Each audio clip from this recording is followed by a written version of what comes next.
ಮಂಗಳೂರಲ್ಲಿ ಮುತ್ತೂಟ್ ಫೈನಾನ್ಸ್ ದರೋಡೆಗೆ ವಿಫಲ ಯತ್ನ ಕೇಸಿಗೆ ಸಂಬಂಧಿಸಿದಂತೆ ಈ ದರೋಡೆ ಸ್ಕೆಚ್ ಅಲ್ಲಿ ಇನ್ನಷ್ಟು ಜನ ಶಾಮೀಲಾಗಿರುವ ಬಗ್ಗೆ ಮಾಹಿತಿ ಲಭ್ಯ ಆಗಿದೆ. ಮುತ್ತೂಟ್ ಫೈನಾನ್ಸ್ ದರೋಡೆಗೆ ಮುರಳಿ ಎಂಬಾತ ಮಾಸ್ಟರ್ ಮೈಂಡ್. ಈ ಹಿಂದೆ ಈತ ಇನ್ನೊಂದು ದರೋಡೆ ಕೇಸಲ್ಲಿ ಲಾಕ್ ಆಗಿ ಜೈಲು ಸೇರಿದ್ದ.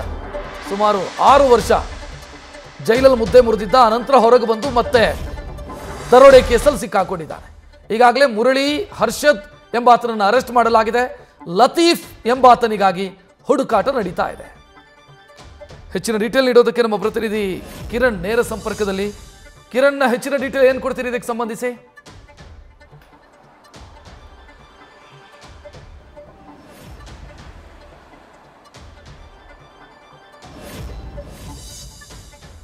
ಮಂಗಳೂರಿನಲ್ಲಿ ಮುತ್ತೂಟ್ ಫೈನಾನ್ಸ್ ದರೋಡೆ ಮಾಡುವಂತ ವಿಫಲ ಯತ್ನದ ಹಿಂದೆ ಯಾರ್ಯಾರು ಆರೋಪಿಗಳಿದ್ದಾರೆ ಅನ್ನೋದು ಪೊಲೀಸರಿಗೆ ಸ್ಪಷ್ಟವಾಗಿದೆ. ಪ್ರಮುಖವಾಗಿ ಮುರಳಿ ಎಂಬಾತ.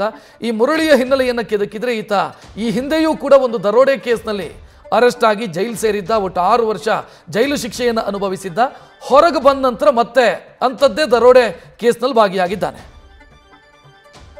ಹೆಚ್ಚಿನ ಡೀಟೇಲ್ ನೀಡೋದಕ್ಕೆ ನಮ್ಮ ಪ್ರತಿನಿಧಿ ಕಿರಣ್ ನೇರ ಸಂಪರ್ಕದಲ್ಲಿ. ಕಿರಣ್, ಸದ್ಯ ತನಿಖೆ ಯಾವ ರೀತಿ ಸಾಗ್ತಾ ಇದೆ? ಹೆಚ್ಚಿನ ಡೀಟೇಲ್ ಏನಿದೆ ಇದಕ್ಕೆ ಸಂಬಂಧಿಸಿ? ರಕ್ಷತ್, ಕೋಟೆಕಾರು ಈ ದರೋಡೆ ಪ್ರಕರಣ ಏನು ಫೈನಾನ್ಸ್ ದರೋಡೆ ಪ್ರಕರಣ ಇತ್ತು, ಅದರ ನಂತರ ಈ ಭಾಗದಲ್ಲಿ ಹೆಚ್ಚಿನ ಭದ್ರತೆ ವಹಿಸಲಾಗಿತ್ತು. ಯಾಕಂದರೆ ಉಳ್ಳಾಲ ಕಡೆಯಿಂದ, ಕೇರಳದ ಕಡೆಯಿಂದ ಹೆಚ್ಚಿನ ಈ ಕ್ರಿಮಿನಲ್ಸ್ಗಳು ಈ ಕಡೆ ಬಂದ್ಕೊಂಡು ಕ್ರೈಮ್ ಮಾಡಿ ಆ ಕಡೆ ಹೋಗುವಂತಹ ಒಂದು ಸಂದರ್ಭಗಳು ಹೆಚ್ಚು. ಈ ಹಿನ್ನೆಲೆಯಲ್ಲಿ ಈ ಭಾಗದಲ್ಲಿ ಅಂದರೆ ಕೋಟೆಕಾರು, ಉಳ್ಳಾಲ, ಹಾಗನೇ ತಳಪಾಡಿ ಈ ಭಾಗದಲ್ಲಿ ಹೆಚ್ಚಿನ ಭದ್ರತೆ ವಹಿಸಲಾಗಿತ್ತು. ಆದರೂ ಕೂಡ ದೇರ್ಲಕಟ್ಟೆ ಅಂದರೆ ಇದರಿಂದ ಕೇವಲ ಸಮೀಪದಲ್ಲಿರುವಂಥ ದೇರ್ಲಕಟ್ಟೆಯಲ್ಲೇ ಇನ್ನೊಂದು ಫೈನಾನ್ಸ್ ದರೋಡೆಗೆ ವಿಫಲ ಯತ್ನ ನಡೆದಿರುವಂಥದ್ದು. ಈಗ ಇದ್ರ ಬಗ್ಗೆ ಈಗ ತನಿಖೆ ಚುರುಕುಗೊಂಡಿರುವಂಥದ್ದು. ಕೇವಲ 3 ಜನ ಮಾತ್ರ, ಇದರಲ್ಲಿ ಹಿಂದೆ ಇನ್ನಷ್ಟು ಜನ ಇದ್ದಾರೆ ಅನ್ನೋ ಒಂದು ಮಾಹಿತಿ ಪೊಲೀಸರಿಗೆ ಲಭ್ಯವಾಗಿದೆ. ಹಾಗೆಯೇ ಈ ಮುರಳಿ ಈ ವಿಫಲ ಯತ್ನ ಏನು ನಡೆದಿದೆ ದೇರ್ಲಕಟ್ಟೆ ಮುತ್ತೂಟ್ ಫೈನಾನ್ಸ್ ಇದು ದರೋಡೆಗೆ ಈ ಯತ್ನ ನಡೆದಿತ್ತು. ಇದಕ್ಕೆ ಪೂರಾ ಮಾಸ್ಟರ್ ಮೈಂಡ್ ಅಂದರೆ ಮುರಳಿ ಅಂತಲೇ ಹೇಳಬೇಕು. ಈತ ಈ ಹಿಂದೆ ಕೂಡ ಹಲವಾರು ಅಫೆಂಡ್ಗಳಲ್ಲಿ ಈತ ಭಾಗಿಯಾಗಿದ್ದಾನೆ. ಇದು ಸೀರಿಯಲ್ ಅಫೆಂಡರ್ ಅಂತಲೇ ಹೇಳ್ಬೋದು. ಹಾಗೆಯೇ ಈ ಹಿಂದೆ 2015ರಲ್ಲಿ ವಿಜಯ ಬ್ಯಾಂಕ್ ದರೋಡೆ ಪ್ರಕರಣದಲ್ಲಿ, ಕೇರಳದಲ್ಲಿ ನಡೆದಂಥ ವಿಜಯ ಬ್ಯಾಂಕ್ ದರೋಡೆ ಪ್ರಕರಣದಲ್ಲಿ ಈತ ಪ್ರಮುಖ ಆರೋಪಿ. ಹಾಗೆಯೇ 7 ವರ್ಷ ಜೈಲು ಶಿಕ್ಷೆ ಅನುಭವಿಸಿದ್ದ. ಅದರ ನಂತರ ಈಗ ಮತ್ತೆ ಈ ದರೋಡೆಗೆ ಯತ್ನ ಮಾಡಿರುವಂಥದ್ದು. ಹರ್ಷದ್ ಕೂಡ ಇದ್ದ ಹೊಸಬ, ಆದರೆ ಈ ಕ್ರೈಮ್ ಫೀಲ್ಡಿಗೆ ಹೊಸಬ ಅಂತಲೇ ಹೇಳಲಾಗುತ್ತೆ.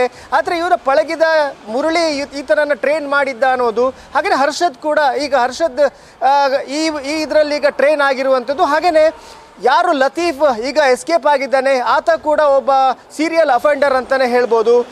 ಈತನ ಹುಡುಕಾಟ ಈಗ ನಡೀತಿದೆ. ಮತ್ತು ಈ ಒಂದು ಪ್ರಕರಣಕ್ಕೆ ಲೋಕಲ್ ಸಪೋರ್ಟ್ ಇದೆ ಅಂತ ಒಂದು ಮಾಹಿತಿ ಕೂಡ ಇದೆ. ಯಾಕಂದರೆ ಫೈನಾನ್ಸಲ್ಲಿ ಯಾವಾಗ ಎಷ್ಟು ಬಂಗಾರ ಇದೆ, ಯಾವಾಗ ಕ್ಲೋಸ್ ಆಗುತ್ತೆ, ಯಾವಾಗ ಓಪನ್ ಆಗುತ್ತೆ, ಎಷ್ಟು ಜನ ಇರ್ತಾರೆ, ಪ್ರತಿಯೊಂದು ಮಾಹಿತಿಯನ್ನು ಅಲ್ಲಿ ಲೋಕಲ್ ಯಾರಂತರೂ ಕೊಟ್ಟೇ ಇರಬೇಕು. ಈ ಹಿನ್ನೆಲೆಯಲ್ಲಿ ಈ ಎಲ್ಲ ಒಂದು ಆ್ಯಂಗಲ್ಗಳಲ್ಲೂ ಪೊಲೀಸರು ಈಗ ತನಿಖೆ ನಡೆಸ್ತಾ ಇದ್ದಾರೆ.